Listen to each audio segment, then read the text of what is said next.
ইসরায়েলের অন্য মহিলার বাড়িতে পুলিশেরা দাঁড়িয়ে ছিল। সেই মহিলা গর্ভবতী ছিল, সন্তান দুনিয়াতে এসেছে, মা পেট থেকে সন্তান দুনিয়াতে এসেছে। ফিরআউনের লোকেরা বলতে লাগলো, বলো ও বনি ইসরায়েলের মহিলা, বলো বলো গো, আজকে তোমার পেট থেকে কি এসেছে, বলো বলো। সেই মহিলা কে বলেছিল, ফিরআউনের লোকেরা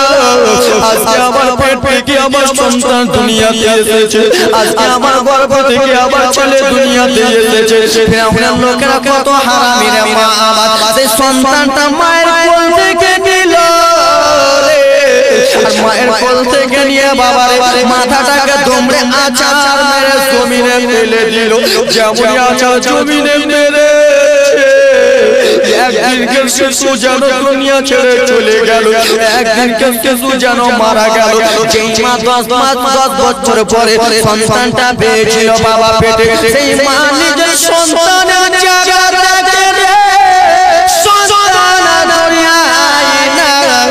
সন্তান যেন দুনিয়া ছেড়ে দিয়ে চলে গেছে। মা কেঁদে কেঁদে বলি ফিরআউনের লোকেরা, আমার সন্তানটাকে কিসের জন্য মারলি রে, আমার বেটাটাকে কিসের জন্য মারলি? আমি আজকে 5 বছর পরে সন্তান পেয়েছি, আমি জনমগিনী মা, আমি সবই সইতে পারবো রে, আমার সন্তান হারা বেদনা সইতে পারবো না। কেন এই জন্য আমি সইতে পারবো না? আমার সন্তান 9 মাসে আমার পেটে একটা লাথি মেরেছে, আমার সন্তান 10 মাসে একটা লাথি মেরেছে, আমার পেটে যখন লাথি মেরেছে আমার পেট যন্ত্রণা করেছে, তাও আমি মা নিজের পেটে একটা কিল মারি নাই, আমি মা নিজের পেটে আমার ছেলেটাকে একটু মারি নাই। আমি জনম দুঃখী নেই,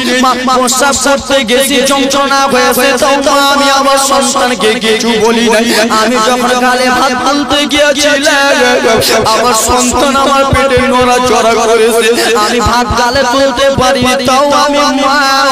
পেটে হাতটা দিয়ে মেরে আমি বলি নাই চুপে যাও চুপে যাও। আজকে আমি কতদিন পরে সন্তানের মুখ দেখতে সেই সন্তানটাকে তুই মেরে দিলি, এই বলে মা যেন ছেলের কাছে কান্দে কান্দে মারে। আবার অন্য পুলিশ প্রশাসন ফিরআউনের লোকেরা যেন বনি ইসরাইলের অন্য মহিলার গেটে দাঁড়িয়ে রয়েছে। ওই মহিলা সন্তান দুনিয়াতে এসেছে বাবারে, বলে ও মহিলা বলো রে, মা কান্নার খালা শুনে নাও মা, তোমার ছেলেকে কেউ যদি মেরে দেয় মা কেমন করে সহ্য করে বাবা? ও মহিলা তোমার গর্ভে থেকে আজকে কি সন্তান এসেছে? সেই বনি ইসরাইলের মহিলা বলতে লাগলেন, শোনো গো, আজকে আমার সন্তান আমি 9 বছর পরে পেয়েছি, আমার সন্তান আমার সোনা মালিক আমার কোলে এসেছে। বনি ইসরাইলের বেরাদার মুসলমান আমার সন্তানকে নিয়ে আদর করে, হারামি লোকেরা ফিরআউনের লোকেরা রে সন্তান নিল বনি ইসরাইলের মহিলার কাছে, দে তো সন্তানকে দে, সন্তানটাকে নিয়া বাবা এমন জুড়ে আছে রে, কালো সন্তান দুনিয়া ছেড়ে দিয়ে চলে গেল। মা সইতে পারে না, এত কষ্ট মা সইতে পারে না। ও বনি ইসরাইলের লোকেরা রে, আমার সন্তানকে কিসের জন্য তোরা মারতেছিস? ও ফিরআউনের লোকেরা বলবে, আমার বাচ্চাটাকে কিসের জন্য মারতেছিস? আমার বাবা ফিরআউনের অর্ডার হয়েছে, বনি ইসরাইলের একটা সন্তান আসবে, তার নাম হবে মুসা। সেই মুসা ফিরআউনের নৌকা ডুবিয়ে দেবে, সেই মুসা যেন ফিরআউনকে ডুবিয়ে দেবে। তাই জন্য বনি ইসরাইলের যতগুলো সন্তান দুনিয়াতে আসবে একটাও সন্তানকে রাখবো না। বাবা মায়েরা রে, এই বলে নিজের ছোট ছোট বাচ্চারাকে জান্ত মেরে দেয়। এইদিকে মুসা নবীর মা গর্ভবতী খাতুন আল্লাহর কাছে দোয়া করে করে বলে, আল্লাহ আমাদের মহিলাদের যত সন্তান হয় আল্লাহ গো, এই বনি ইসরাইলের যত সন্তান হয় ফিরআউনের লোকেরা মেরে দেয়। আল্লাহ আজকে আমি গর্ভবতী, আজকে আমার পেটে ছেলে আছে না মেয়ে আছে, আল্লাহ আমি জানি জানি না মা খালা শুনে নাও মুসা নবীর মা আল্লাহর কাছে দোয়া করে আল্লাহ আমার পেটে ছেলে আছে না মেয়ে আছে জানি না আল্লাহ তুমি ইজ্জতের মালিক তুমি আল্লাহ অত ইজ্জত মানতাশা অত জিন্ন মানতাশা ইজ্জতের মালিক তুমি আল্লাহ আল্লাহ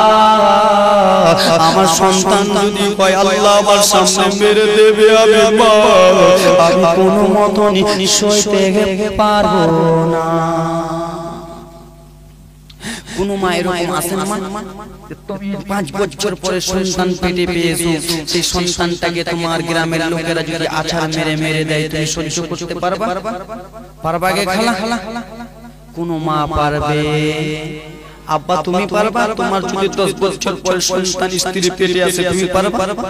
মুসা নবীর মা আল্লাহর কাছে দোয়া করতেছে একদিন মুসা কালিমুল্লাহর মা বাবারে আমার চুলোর কাছে রুটি পাকাই বাবারে আমার চুলোর কাছে রুটি পাকাচ্ছি আমার আল্লাহর অর্ডার হয়ে গেল ওগো মুসা নবী তুমি আর মায়ের পেটে থাকো না তুমি দুনিয়ার বুকে চলে যাও চুলোর কাছে রুটি পাকাচ্ছিল রুটি পাকাতে মুসা নবী আমার দুনিয়ায় আম্মা জান খাতুন বিবি টেনশন চিন্তায় পড়ে গেল আল্লাহ গো মনোযোগ দিয়ে শুনো বাবারে আমার নিজের ছেলেকে কেমন করে নদীতে ভাসিয়ে দেবে মারে কলিজাটা ফেটে যাবে মা তোমার ছেলেকে তুমি কেমন করে নদীতে ভাসাবা মা শুনে নাও কালিমুল্লাহকে নদীতে ভাসিয়ে দেবে এবং কি মুসা নবীকে যেন জ্বলন্ত চুলোতে ফেলে দেবে আঁখা জল করে জ্বলবে বাবারে সেই আঁখাতে কেমন করে ফেলে দেবে মুসা কালিমুল্লাহর মাথা আঘাত টেনশন চিন্তায় পড়ে গেল আল্লাহ গো আল্লাহ আজকে আমার সন্তান দুনিয়াতে এসেছে আল্লাহ গো রব্বুল আলামিন আর ফেরাউনের লোকেরা দাঁড়িয়ে আছে ফেরাউনের গেটের লোকে দাঁড়িয়ে রয়েছে আমার সন্তানকে একবার দেখলে মেরে ফেলে দেবে আল্লাহ আমার সন্তানকে যদি দেখে মেরে ফেলে দেবে জ্বলন্ত চুলোরে বাবা মুসা নবীকে একটা রেশমের কাপড় লাগিয়ে দিল রেশমের কাপড় লাগিয়ে দিয়া ত্যাগ করিয়ে দিয়া বাবা হাড়িটা সরিয়ে দিল বলে আমার ছেলে আমি ফেরাউনের লোকের হাতে দেব না আমার সামনে আচার মেরে দেবে আমি সইতে পারবো না আমি কেমন করে সহ্য করব আমার ছেলেকে জানতো মারবে আমি পারবো না আমি জনম দুঃখিনী মা আমার ছেলেকে আমি নিজের চুলোর ভিতরে ঢুকিয়ে দেব আমি আমার ছেলেকে নিজের চুলোর ভিতরে পুরে দেব বাবা রে মুসা নবীর মা চুলা থেকে হাড়িটা সরিয়ে নিল বাবারে মুসা কালিমুল্লাহকে রেশমের কাপড় পরে জ্বলন্ত চুলোর ভিতরে ঢুকিয়ে দিল আর মায়ের যেন কান্না থামে না আর মায়ের যেন চোখের পানি থামে না মা যেন দৌড়াদৌড়ি করতেছে দেখে ফেরাউনের লোকেরা কোথায় রয়েছে দেখে ফেরাউনের লোকেরা কোথায় আছে বাবারা আমার রব্বুল আলামিনের ওয়াদা হয়েছে ওগো চলো তুমি আগুন জানো দগদগায় হয়ে থাকো না তুমি সঙ্গে সঙ্গে নিয়ে যাও কেন মুসা কালিমুল্লাহর একটা লোম তুমি পুরাতে পারবে না মা কান্না করে শুধু ফেরাউনের লোকেরাকে দেখতে যাই মায়ের মনটা কোনো মতনই মানে না আমি আমার ছেলেকে আমি জ্বলন্ত চুলোর ভিতরে ফেলে দিলাম কিন্তু আমি মা আমার ছেলের মাংস দেখতে পাবো না আমার ছেলের আমি হাড়ি দেখতে পাবো আমার ছেলের আমি মাথার চুল দেখতে পাবো না কিন্তু হাড়ি দেখে আমি সবর করে নেব যেমনই রে বাবা ফেরাউনের লোক পার হয়েছে খাখা বিবি দৌড়াতে এসে মা চুলোর কাছে এলো হাড়িটা যেন সরাতে পারে না কেমন করে হাড়ি সরাবে বাবারে ছেলের হাড়ি দেখতে পাবে কিন্তু মায়ের মন মানলো না রে মা যেমন হাড়ি সরিয়েছে আমার আল্লাহ রাব্বুল আলামিনের ওয়াদার হয়ে গেল ও গো মুসা নবী তুমি তোমার মাকে জ্বলন্ত চুলা থেকে হাতটা নাড়িয়ে দেখিয়া সুবহানাল্লাহ জোরে জ্বলন্ত চুলা বুঝছো চুলা জ্বলছে চুলার ভিতরে আগুন জ্বলছে ওই আগুনের ভিতরে মুসা নবীকে ফেলে দিল কার ডরে বাবা কার ডরে ফিরাউনের ডরে কিন্তু মা ভাবতেছে মায়ের তো দিল নরম না মায়ের দিল নরম না মা জনম দুঃখিনীর দিল নরম ছেলে যদি কোথাও যায় মা কষ্ট পাবে এই ব্রাদার মুসলমান আমার মা জনম দুঃখিনী আমার মানে না আমার ছেলের হাড়গুলো আমি দেখতে পাবো কি রে পানি খাবো ঠিক আছে মাদের দিল নরম হয় কি হয় না আজকে গজল বলবো না বাবা গজলের ফ্যাক্টরি আছে হুজুর বলে গেলেন আজকে ওয়াজ করতেছে শুনো খালি বাবা আমার মায়ের হাড্ডি মা মন মানলো না মা হাড্ডি দেখতে চাইলো মা যেমন হাড্ডি দেখতে চেয়েছে মুসা নবী আমার জ্বলন্ত চুলা থেকে হাতটা নড়ায় জোরে বলুন একটু জোরে বলুন তোমরা বুঝছো কে খেলা গজল তো বলতেই থাকছি সব সময় তো বলছি গজল জীবনীটা শুনে নাও তোমরা কান্নার জীবনী আছে তো মুসা নবীর মা কি করলো বাবা শুনবেন এখন তো আমি আমার ছেলেকে জানতে পেলাম আমার ছেলে তো পুড়িনি তা আমার ছেলেকে তো আমি ফেরাউনের হাতে দেব এই খেলা দেব এই কোনটা উঠে উঠে চুপচাপ বস দেব এগুলা দোকান আছে নাকি তো দোকানটা নিয়ে এসো যাও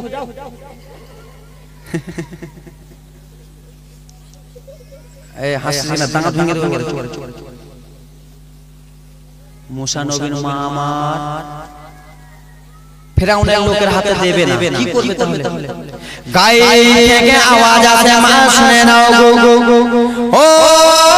কাতর বিবি শুনে নাও তোমার ছেলেকে তুমি ফেরাউনের লোকের হাতে দেবে না তাহলে তোমার ছেলেকে তুমি নদী থেকে ভাসিয়ে দাও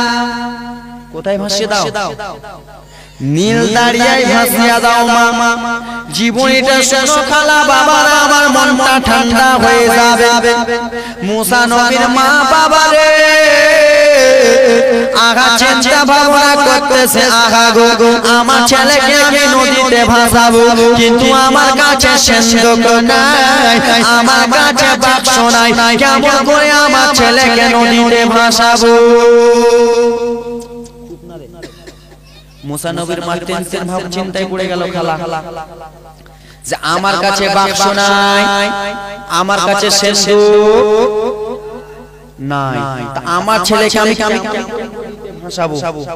বাবা এবার শোনো গায়েব থেকে আওয়াজ এলো খাতুন তুমি গ্রামে যাও একটা বাক্স বানানোওয়ালা একটা মিস্ত্রি খুঁজে নাও জোরে বলুন সুবহানাল্লাহ জোরে বলুন সুবহানাল্লাহ একটু জোরে সুবহানাল্লাহ পাইলে নিরালাই নবী পাইলে নিরালাই পাইলে নিরালাই নবী পাইলে নিরালাই ছিড়া কেন নোটটা 20 টাকা দিয়েছে যাও 20 টাকা দিয়েছে সুবহানাল্লাহ মাশাআল্লাহ এবার শুনে নাও বাবা গায়েব থেকে আওয়াজ এলো খাতুন তুমি গ্রামে চলে যাও বাক্স বানানো একটা মিস্ত্রি খুঁজে নাও মা ব্রাদার মুসলমান শুনো রে এবারে যেন কান্না জীবনে আসতেছে খাতুন রাদিয়াল্লাহু তাআলা আমরা গ্রাম চলে যাই বাবা রে গ্রাম যে বলে ও গ্রামের মিস্ত্রি আসো আমাকে কি একটা বাক্স বানিয়ে দেবে আমাকে কি একটা সিন্ধুক বানিয়ে দেবে প্রত্যেক বাড়ি ঘুরে বাক্স বানানোওয়ালা মিস্ত্রি খুঁজে পায় না পায় মা খাতুনের মনটা খারাপ আমার ছেলেকে আমি নদীতে ভাসাবো কিন্তু বাক্স পায় মা খাতুন রাদিয়াল্লাহু তাআলা আনহা রে বাবা যেমনই বাবা বাড়ি থেকে আসতেছে হযরত জিবরিল আমিন রাদিয়াল্লাহু তাআলা আনহু বাবারে আমার রাস্তার কোণাতে দাঁড়িয়ে আছে মা খাতুন রাদিয়াল্লাহু তাআলা আনহা ও আমার সোনা মালিকেরা শুনো রে এবার কান্না জীবনে আজকে মা খাতুন এসে বলে ও হোসেন আমাকে কি একটা বাক্স বানিয়ে দেবেন বলে হ্যাঁ বাক্স বানিয়ে দেব মা বোনেরা আমার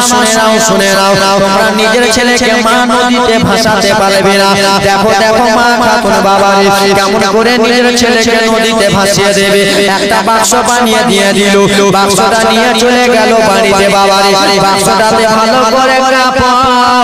ভালো করে বাক্সের ভিতরে বিছায়ে বাবারে মুসা নবীর একটা বোন ছিল যার নাম হলো মারিয়াম বাবারে মা মারিয়াম জিজ্ঞেস করে আপনি বাক্সটা কিসের জন্য মা এরকম করতেছেন বাক্সের ভিতরে কিসের জন্য মা কাপড় ভেজাচ্ছে বলে বেটি মারিয়াম এই বাক্সের ভিতরে রে বেটি তোমার ভাই মুসাকে আমি ভরে দেব বলে মা কিসের জন্য ভরে দেবে বলে ও বেটি মারিয়াম শুনে নাও এই বাক্সটা ভরে তোমার ভাইকে আমি নদীতে ভাসিয়ে দেব যেমনই বলেছে ও বেটি মারিয়াম রে তোমার এই ভাইকে আমি নদীতে ভাসিয়ে দেব বোন মারিয়াম শোনো রে ও আমার বোন তুমি তোমার বোন ভাইকে 10 বছরে পড়ে যদি পাও বোন মারিয়াম জানো নয় কান্দে মা তুমি কেমন কথা বলতেছো মা বলে হ্যাঁ বেটি মারিয়াম রে আমি এই জন্য আমার ছেলেকে আমি নদীতে ভাসিয়ে দেব ফিরআউনের লোকেরা যেন আমার ছেলের উপর অত্যাচার না করতে পারে রেশমের কাপড় রে মা মুসা নবীকে লাগিয়ে দিয়ে মুসা কালিমুল্লাহকে লাগিয়ে দিয়ে মা বাক্সের ভিতরে ভরে দিল বলে চলো বেটি মারিয়াম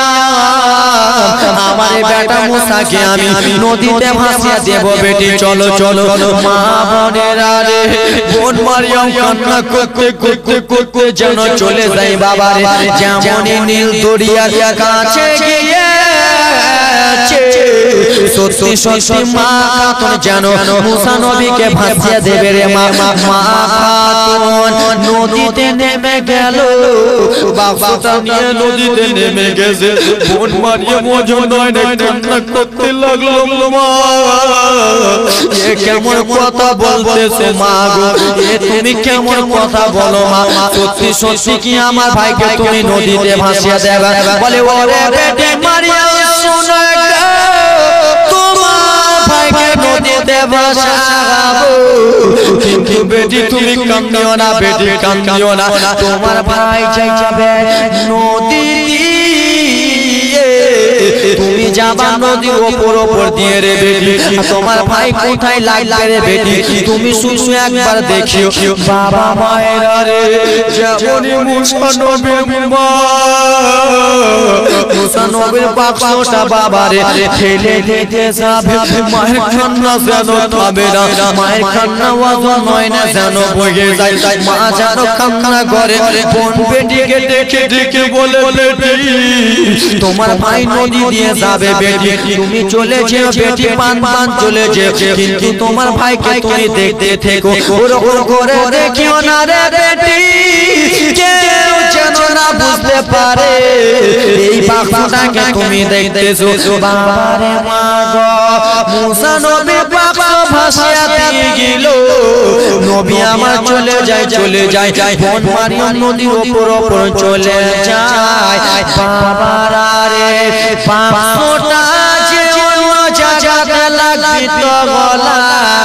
বাক্সটা সেই জায়গাতে লাগিল যেখানে হারামি ফেরাউন বদমাইশের ঘাট রয়েছে বাক্সটা অন্য জায়গাতে যার ভয়ে বাক্সটাকে নদীতে ভাসালো তার ঘাটে যে লেগে গেল ফেরাউনের স্ত্রীর নাম ছিল আসিয়া রাদিয়াল্লাহু তাআলা আনহা স্বামী স্ত্রী বাবা গো খেলাধুলা করে স্বামী স্ত্রী হাসি মজা করতেছে নদীর ধারে পার্কে মা আসিয়া রাদিয়াল্লাহু তাআলা আনহার চোখটা পড়ে গেল নদী দিয়ে একটা বাক্স আস্তে আস্তে কিনারায় লেগে যায় কানাতে লেগে যায় আসিয়া রাদিয়াল্লাহু তাআলা আনহা বললেন স্বামী কি হয়েছে? বলে ওগো স্বামী ওই দেখো একটা বাক্স নদী দিয়ে আসছে স্বামী, চলো না আমাদের ঘাটে লেগে গেছে, বাক্সটা তুলবো। বলে এই বিবি কেমন কথা বলতেছো, যাবো না বিবি। তো বাবারে স্ত্রীর কথা যদি আপনি না শুনেন তো আপনার বড় বিপদ